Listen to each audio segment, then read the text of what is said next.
Баршаға ассалаумағалейкум достар. Сіздермен бокс жаңалықтары видеоны бастамас тұрып арнаға тіркеліп, видеоға лайк басуды ұмытпаңыздар. Ең соңғы жаңалықтар тек қана бізде болады.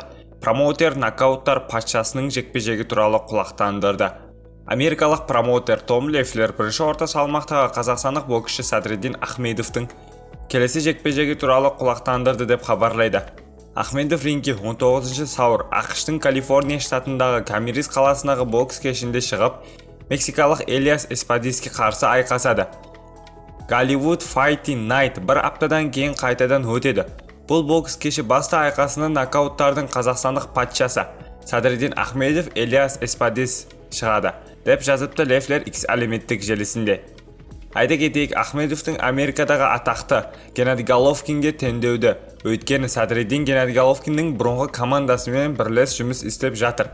Абель Санчеспен жаттығады, ал ісін промоутер Том Леффлер мен менеджер Олег Гермен жүргізеді.